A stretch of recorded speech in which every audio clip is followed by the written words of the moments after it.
일반 점수는 31페이지로 되어 있어요. 방금 기타 비유동자 사안에서 88번 문제를 봤는데, 보증금은 상황에 따라 두 개가 나올 수 있는 거죠. 우리가 건물 주면 임대보증금, 돈을 받았을 테니까. 88번은 좀 간단한 편인데 89번 문제 있죠. 요거에다 중요 표시를 좀 하고, 89번 문제는 조금 더 생각할 게 많아서 얘는 분계를 3개 쓰겠습니다. 3개.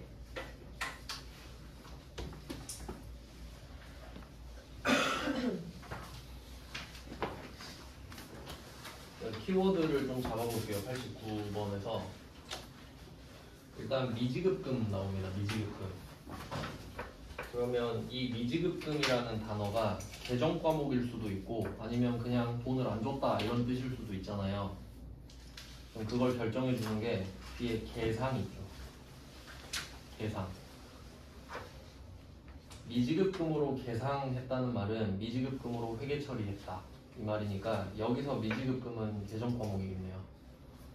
확실한 거죠. 확실. 아, 얘는 개정 과목 말하는구나 정도 알 수 있고, 그 다음에 공장 임차료입니다. 얘는 뭐 그냥 일상적으로 쓰는 임차료일 수도 있는데 개정 과목도 똑같죠.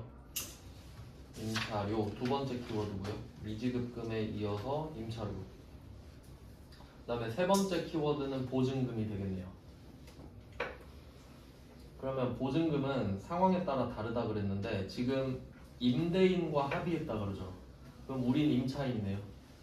그러면 임차 보증금이겠다. 이 정도 확인하시면 됩니다. 그러면 일단은 우리가 임차인이란 걸 알았는데, 그러면 지금 보증금과 상계했다는 말은 상계가 퉁치는 거란 말이죠. 그러면 상황을 생각해 보면 우리가 건물을 빌리니까 보증금을 맡겨놨을 거 아니에요. 그럼 이 보증금은 나중에 받을 돈이죠. 그리고 보증금은 맡겨놓은 상태로 월세를 한 달마다 지급하는 상황이잖아요. 근데 지금 월세가 밀린 거지. 그러면 우리는 보증금을 맡겨놨으니까 보증금 받을 돈 있잖아요. 그리고 월세 줄 돈을 못 주고 있죠. 근데 도저히 내가 월세를 못 구하겠는 거야. 그럼 그냥 퉁칩시다 이럴 수 있죠. 그래서 퉁치자는 거예요. 그러면 네가 갖고 있는 내 보증금을 나중에 덜 받을게. 넌 월세를 받지 마. 이렇게 되죠. 그러니까 사실 이런 상황 때문에 보증금 받아놓는 거잖아요. 그래서 회계 처리가 3개가 필요해요.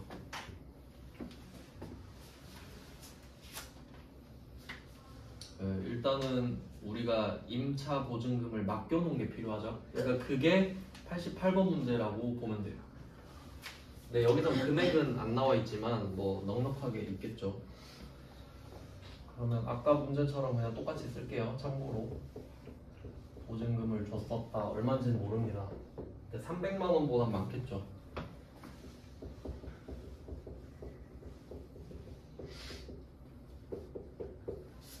그리고 그 건물주는 공장 부동산입니다.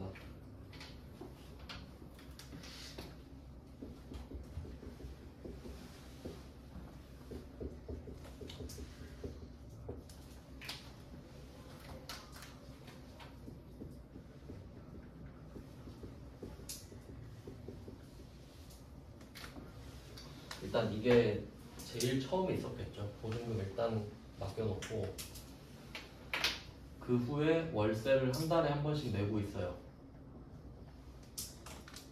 그럼 이때 임차료는 비용이라고 아까 말씀을 드렸는데, 이 비용은 돈을 주든지 못 주든지 상관없이 그냥 돈을 주는 날이면 비용으로 인식을 해요. 수익과 비용은 관념적인 거라고 했으니까. 그럼 이때 공장 월세니까 500번 임차료거든요. 일단은 인식을 해요. 돈은 못 줬지만. 아, 오늘 300만 원 주는 날이네 정도의 느낌이에요.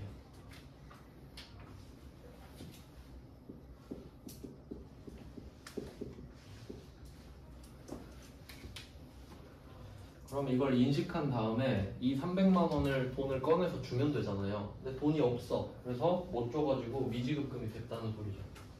미지급금으로 계상되어 있는 임차료니까.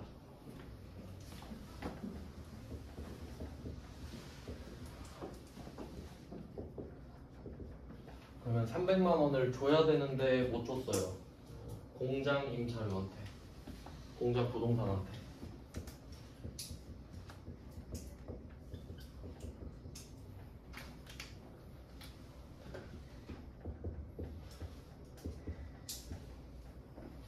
지금 이렇게 끝나 있는 거예요. 우리 입장에서는 공장 부동산한테 받을 돈도 있고 임차보증금 줄 돈도 있죠. 그럼 퉁치자 하면 되죠. 퉁치자고 한 거예요. 상계하였다. 그럼 우리 입장에선 미지급금이 사라지는 겁니다. 안 줘도 돼요.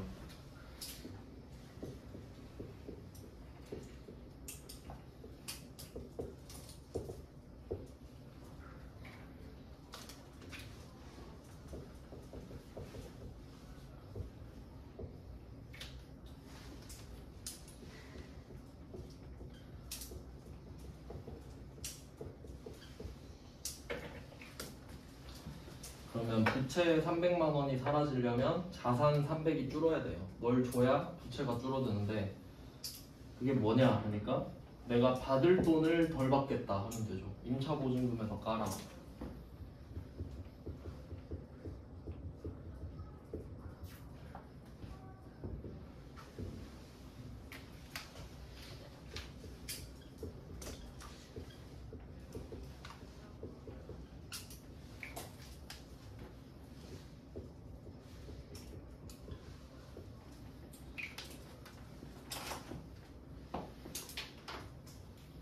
네, 그래서 3개의 회계 처리를 해야 되고 세 번째 거가 답이죠.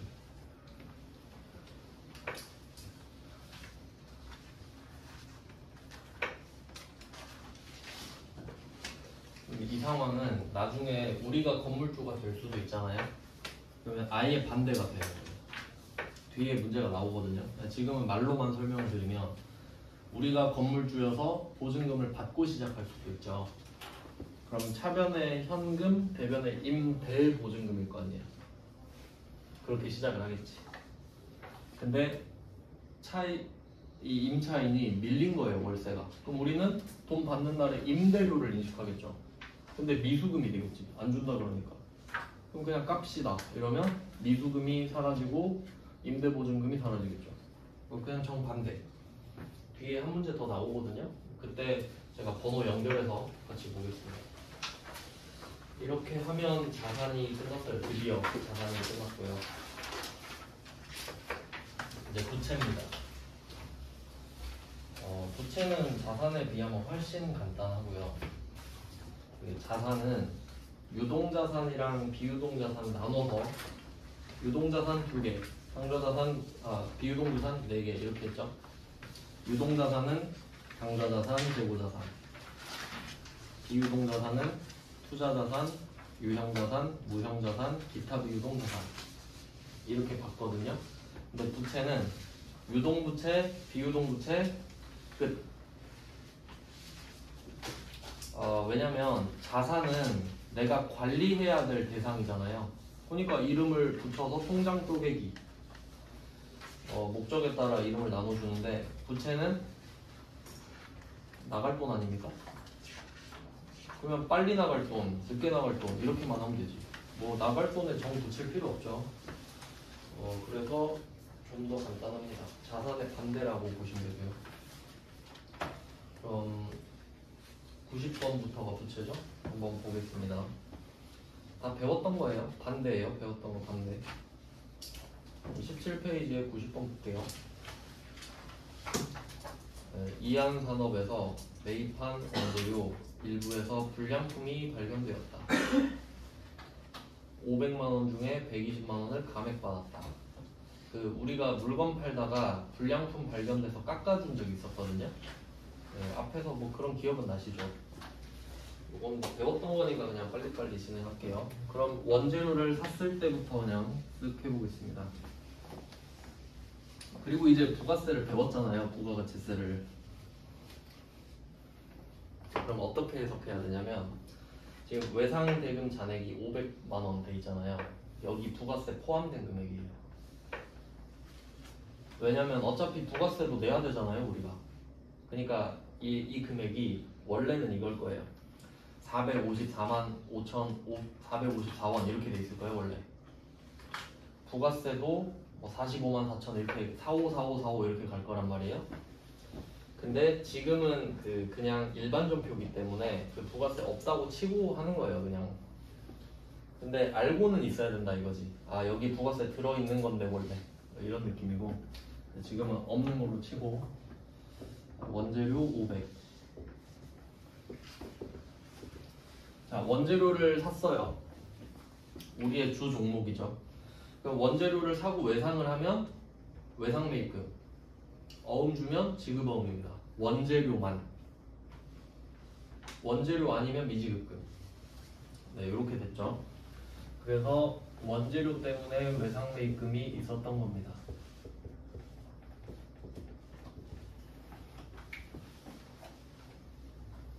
거래처는 이안산업이고요.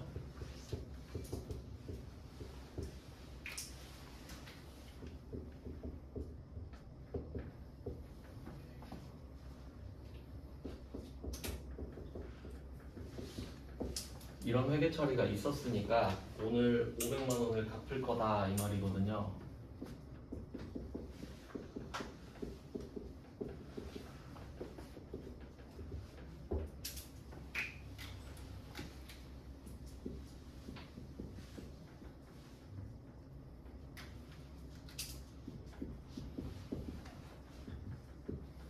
그러면 500만 원을 줘야 되잖아요, 원래.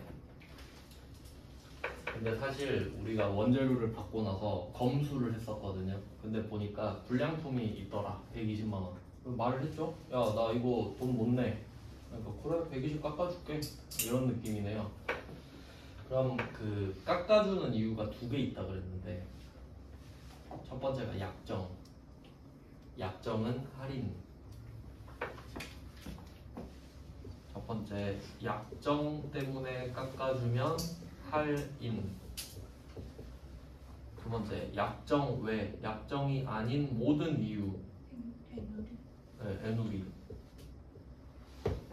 당근마켓에서 밑도 끝도 없이 애누리 해달라는 거는 뭐 일리가 있다. 약정한 건 아니니까.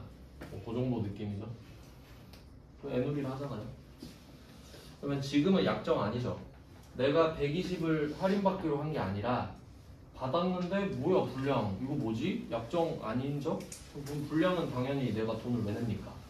그래서 그걸 말하니까 알아서 120 내지마 이렇게 되죠. 그러면 그때 이번엔 우리가 매입이잖아요. 그때는 팔았었는데 그땐 매출이었고 지금 매입이죠. 그래서 얘는 매입, 환출 및 애누리인데 그냥 애누리만 쓰셔도 돼요. 어차피 애누리 검색하면 이거 나오니까. 그러니까 이 120만 원을 내가 빠꾸 시켰을 수도 있고 그냥 이거 내가 갖고 120만 덜 냈을 수도 있죠. 뭐 그런 내용이니까 방향은 같다 이거죠. 그래서 어쨌든 난 120 안 낸다. 그럼 이때 얘 성격의 정체는 지금 우리가 생각하는 게 원재료잖아요. 우리는 원재료를 사는 줄 알았죠. 이번 한번 했던 거를 좀 빨리 쓸게요. 원재료가 153번이에요. 코드 번호가 154번이 여기 있는 매입, 환출 및 애누리입니다.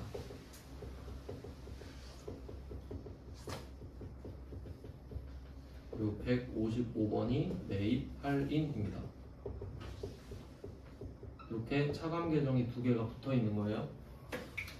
그럼 이 원재료라는 계정 과목에 뭐가 들어있는지 볼게요. 이제 우리는 배웠거든요. 원재료는 자산이고요. 이 원재료를 사올 때 들어가는 운반비 같은 거 있죠. 그거 다 포함되어 있어요 이미. 네, 그걸 아시면 돼요. 그래서 이 원재료는 총 매입액의 개념입니다. 그러니까 우리가 지금 500만 원 샀다고 생각하잖아요. 나는 500만 원어치 샀다 이렇게 생각을 하고 있거든요. 근데 보니까 분량 120 있죠. 그럼 분량을 왜 삽니까? 안 샀으니까 빼요 120을. 그럼 빼고 남은 금액 있죠? 이게 순 매입액. 순.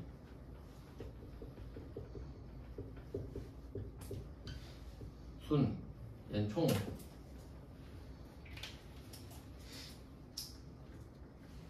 그럼 여기서 누가 중요하나요? 라고 하면 당연히 순이지. 중요하니까 구하고 있는 거고, 안 중요했으면 총 매입액 쓰겠죠.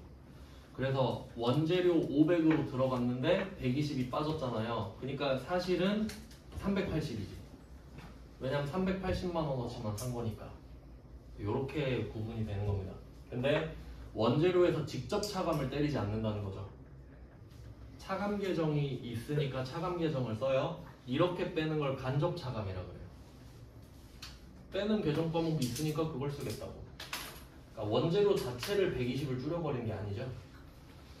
그래서 이런 구조가 있어요. 앞에 제품 매출에 똑같은 원리 있었습니다. 그래서 얘는 이 원재료의 차감으로 들어가니까 자산 마이너스 성격이겠죠.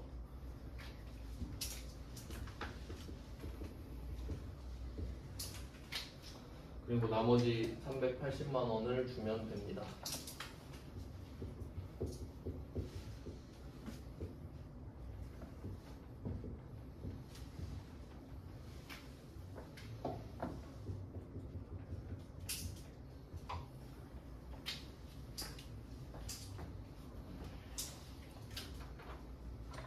두 번째 게 답이에요.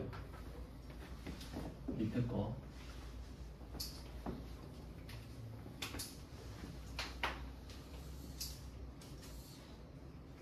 그래서 이게 팔 때도 있고 살 때도 있다 이렇게 아셔야 되는데, 그리고 제가 부가가치세를 중간에 일부러 한 이유가 있어요. 좀 머리가 아플 수 있는데 잘 생각해 볼게요. 원래 이 원재료가 500이 아니에요. 454만 5,455원이에요. 그리고 부가가치세가 45만 4,545원 이렇게 돼요. 그래서 500만 원이에요. 그러면 이 중에 토탈 120을 안 내잖아요. 그럼 이 120도 두 개로 쪼개지겠지. 얘는 아마 18, 18, 18 이렇게 될 거야. 아마 잘 모르겠는데 하여튼 그렇게 되는 거거든요. 그러니까 이렇게 나눠져 있는데 원재료에서만 순수하게 120을 빼면 안 되잖아요. 내가 부가가치세도 덜 내야지 그럼. 그래서 원래 이 할인 애누리 이런 거 있잖아요. 일반 전표에 나오는 거 아니에요 원래. 메인 매출 전표에서 취소로 들어가야 돼요. 그러니까 여기서는 그 원리만 내고 싶은 거지. 그냥 약정 외로 깎아주면 애누리인 거 알지? 이 정도만 내고 싶은 거고, 실제로 이게 메인 매출 전표에 또 나오거든요. 그때 비교해서 한 번 더 설명을 드릴게요. 그러니까 이게 비정상이라는 걸 아시네요. 그러니까 원래 이런 일은 없어요. 그러니까 120에도 부가세가 포함되어 있다 보시면 돼요. 그러니까 여기 메모해 두실 거는 500만 원이랑 120만 원 있죠? 둘 다 부가가치세가 포함되어 있는 거다 정도만 알고 계시면 돼요. 일단 지금은. 그러니까 500이랑 120에 부가세가 들어있겠구나 정도만 아시면 돼요. 지금 방법까지 요하진 않습니다. 그러니까 실제로는 이게 있을 수 없는 일이라는 거예요. 근데 우리는 뭐 까라면 까야죠. 그냥 시험 내니까. 네, 그 다음에 91번 가겠습니다.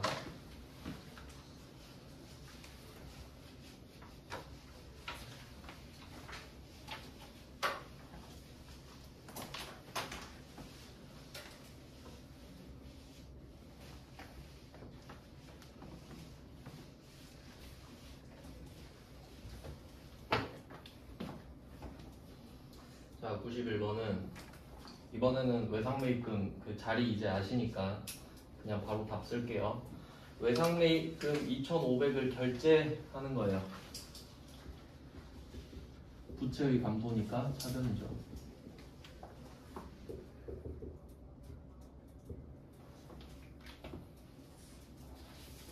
안동입니다. 안동.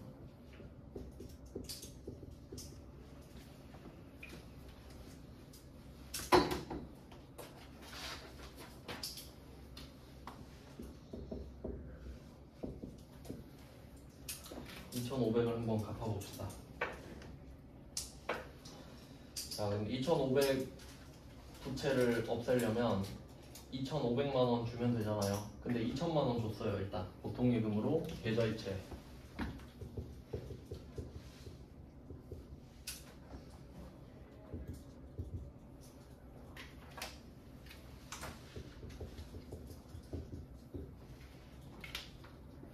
줬어요. 근데 얘가 500은 갚지 말래요. 기분이 어떤가요? 네, 좋네요. 기분이 좋아요. 수익이에요. 내는 줄 알았는데 안 줘도 되니까. 그러면 이게 사실 흔치 않겠죠? 500을 깎아줄 이유가 없잖아요. 이유가 두 개가 있거든요. 일단 답 적고 설명해 드릴게요. 답은 채무 면제 이익이에요. 채무 면제 이익. 돈 굳었다 이거죠.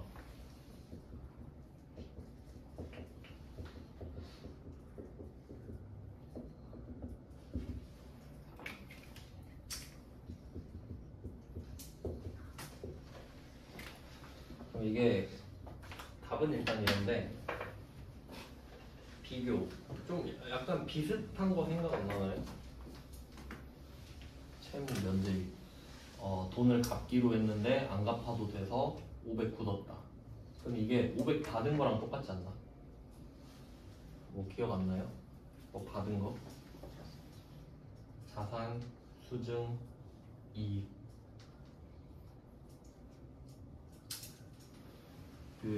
했거든요. 항상 새롭죠? 네, 항상 새롭네요. 자산, 수증, 이익. 차 받았을 때 차 받은 지 얼마 됐다고 지금 다시 돌을 갖고 갈게요. 자산, 수증, 이익. 그러면 자산을 쟤가 나한테 증여해 줬으니 저는 받겠습니다. 자산, 수증, 이익. 채무 면제 이익은 나한테 채무가 있었는데 면제 받았으니까 기분이 좋아졌다. 그럼 어떻게 보면 방향이 같지 않나요? 둘 다 수익이 맞거든요. 그러면 이게 차이가 뭐냐면 자산 수증 이익은 처음부터 기분이 좋아요. 그러니까 쟤가 들고 오는 게 보여. 속으로 아 저거 나 주는구나. 그러니까 보는 순간 기분이 좋은 게 자산 수증 이익이지. 근데 채무 면제 이익은 몰랐죠 처음에. 원재료 2,500 결제하겠습니다. 다음에 드릴게요. 이땐 몰랐잖아. 근데 갚을 때 되니까 500은 됐어. 나 로또 당첨됐거든. 가져. 이런 느낌이죠. 그러니까 얘는 갚을 때 안 거야. 채무 면제이익은. 그러니까 결론은 채무 면제이익도 자산 수증이익이죠. 사실. 시기의 문제지 그냥. 그러니까 둘 다 수익이잖아요. 그냥. 하지만 이때 자산 수증이익을 쓰면 안 되죠. 당연히. 성격이 같다고 해서 똑같다고 해버리면 안 되지. 그리고 좀 회계를 금방 좀 잘하게 되는 분들은요 의문을 좀 많이 가져요. 저도 좀 그런 편이긴 했는데 그러니까 문제 풀고 저는 학생 때 그랬어요. 교수들이 되게 절 싫어했는데 왜 깎아주지? 이런 거야. 왜 깎아주는 거예요? 안 알려주는 거야. 겁나 싫어했겠죠. 네, 겁나 싫어했어요. 그래서 그러면 왜 깎아주는지 한번 들어봐요. 이해가 되나? 첫 번째, 두 개 있거든요. 첫 번째, 내가 돈을 안 갚을 것 같아서예요. 2,500을 죽어도 못 갚을 것 같은 거야. 그러니까 얘가 돈이 없어가지고. 그래서 가서 말해요. 야, 500 없애줄 테니까 제발 2,000만 원만 어떻게 빨리 줘. 그럼 양심이 있으면 아유 물론 2,000이라도 드려야죠. 이렇게 되는 거 아니에요? 그러면 남들보다 더 먼저 줄 거 아니야.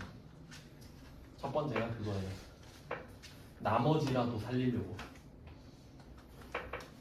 왜냐면 2,500으로 버티다가 얘 파산 선고 받으면 어떡해요. 하나도 못 받잖아. 그런 이유가 있고, 두 번째는 애초에 리베이트성으로 받을 생각이 없었던 거예요. 그냥 애초에 그러니까 얘 입장에서 그러니까 내가 지금 접대를 받는 거예요. 그러니까 뭐 예를 들면 가장 흔한 경우가 그런 경우 있죠. 의사가 의료기기 영업사원들 있잖아요. 의료기기 영업사원이 수술도 대신해줬다 뭐 그런 뉴스도 있었잖아요. 그러니까 뭐라도 갖다 바치고 싶은 거지. 제발 거래 좀 해주세요 이런 거니까. 그러니까 애초에 2,500만 원어치 줘놓고 2,000 받을 생각으로 준 거라고. 500은 그냥 뇌물인 거지. 그러니까 티 안 나게 해야 되니까 뭐 그런 이유가 있지 않겠어요? 제가 생각하는 건 그 두 가지 정도고 뭐 이유까지 물어보진 않는데 채무 면제 이익이 있어요. 그 다음은 92번 상계 나오네. 상계 퉁치는 거죠. 해운에 대한 외상 매출금이랑 외상 매입금이 같이 있나 봐요. 되게 특이한 경우예요. 왜냐면 거래처가 물건을 팔기만 하거나 사기만 하거든요. 근데 얘는 둘 다 하는 거래처인 거야. 되게 특이하죠. 그럼 그냥 깝시다 이럴 수 있겠죠.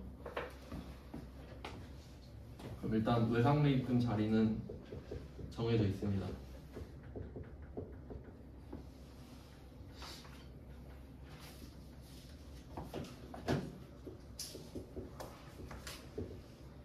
그리고 외상 매출금 자리도 정해져 있죠.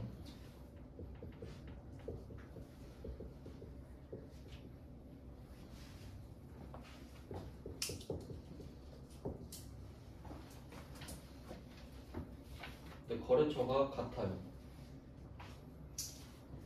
둘 다 해운.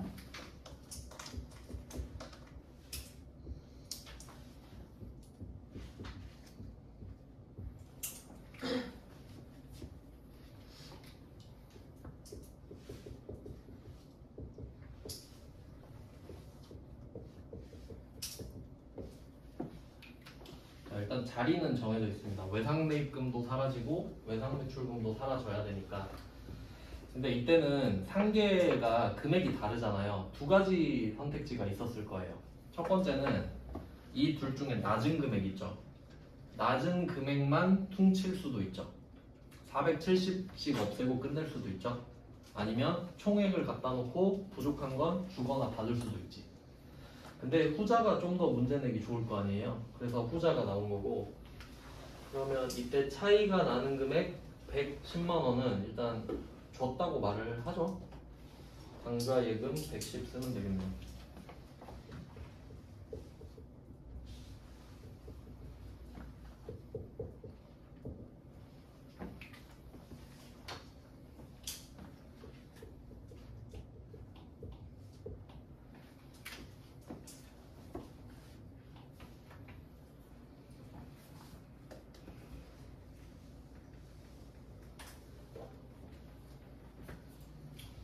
어려운 문제는 아닌데 그냥 이런 유형의 문제가 있어서 넣었어요.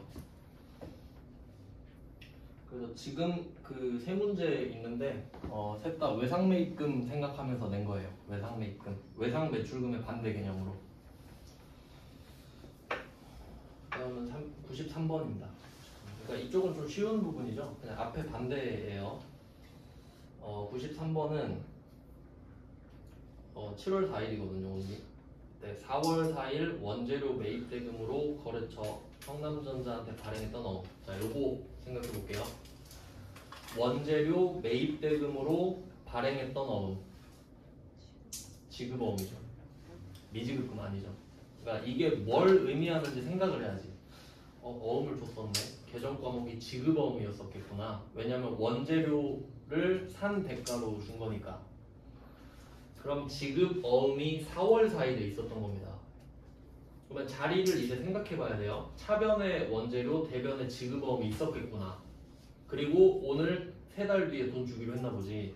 그러면 지급 어음이 없어지면서 돈을 줬다.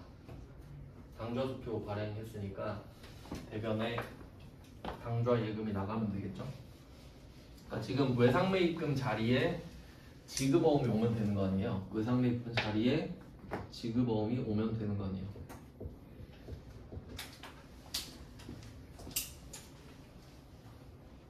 $1,300만 원.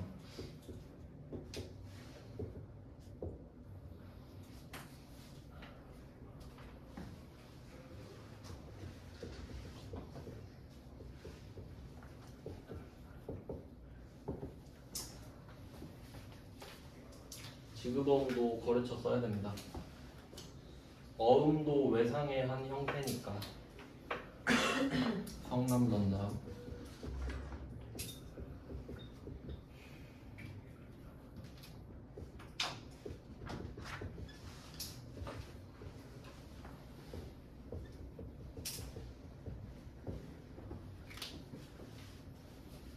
그리고 지금 이 상황에서는 배서양도나 배서양수 이슈가 나올 수 없습니다.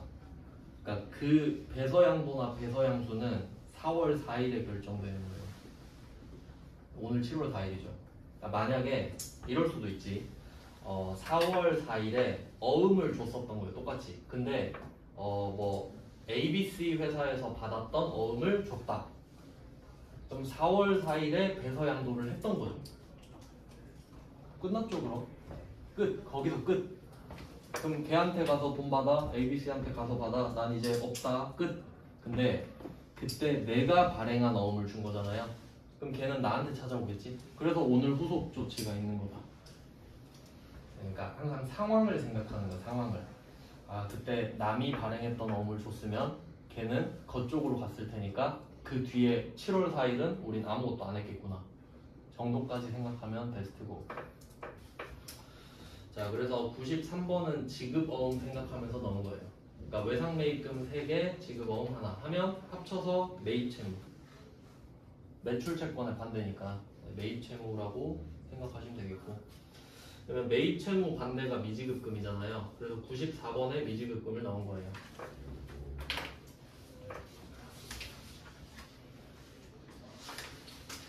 네, 그럼 94번은 왜 미지급금인가 보니까 이유는 그냥 단순하죠. 원재료 아니니까. 여기서 승합차니까요 이렇게 하는 것보다는 원재료가 아니니까요가 좀 더 적합한 답이에요. 그러면 승합차의 할부 미지급금 이거를 갚는다고 하네요. 그럼 이때 중요한 건 날짜 보셔야 돼요. 날짜. 이게 그 뭐 할부금 갚는 게 3가지 방법이 있는데 얘는 원금을 일정하게 갚는 거예요. 그러면 원금이 줄어드니까 이자도 줄어들겠지. 그래서 이게 날짜 2개 있지 않습니까? 1회차랑 2회차랑 이자가 다르죠. 그러니까 날짜에 따라 답이 다릅니다. 네, 오늘 9월 24일이니까 1회차다. 차를 샀을 때부터 한번 생각해 볼게요. 아 여기까지 하고 끝내야겠네요.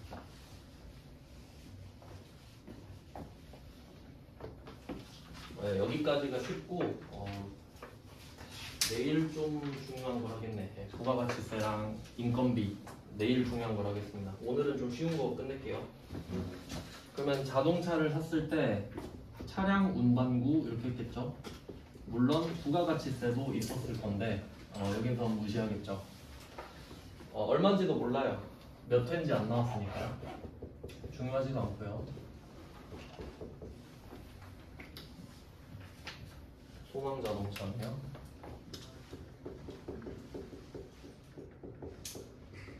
근데 보통 차를 할부로 살 때는 그 자동차 회사랑 직접 거래하는 게 아니라 그 회사 소속의 캐피탈이랑 보통 거래를 하는데 뭐 문제니까.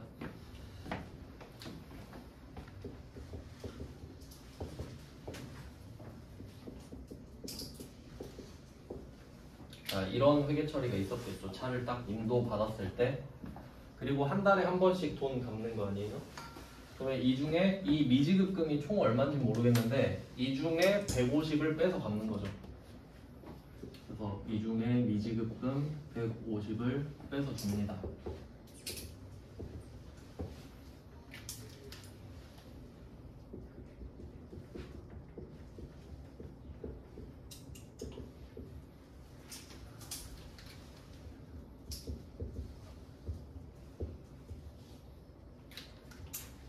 미지급금을 빼서 주고, 그리고 원금은 당연히 갚는 건데 여기에 이자는 추가로 붙는 거죠. 그러니까 이자는 비용이란 말이에요. 원금은 원래 갚기로 한 부채니까. 그러니까 원금은 부채로 빠지고 이자 비용이 따로 비용으로 들어갑니다. 그래서 이걸 합쳐서 원리금이라 하잖아요. 원금이랑 이자 합쳐서.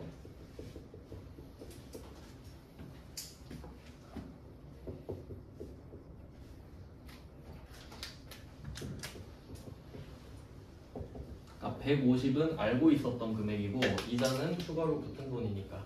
근데 어쨌든 우린 합친 돈을 줘야 됩니다. 보통 예금으로 주고 있고요. 금액은 굳이 쓸 필요 없겠죠.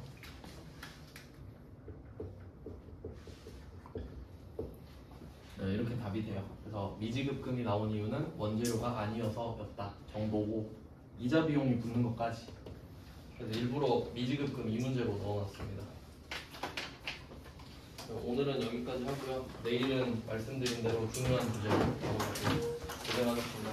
안녕하세요. 네, 수고하셨습니다.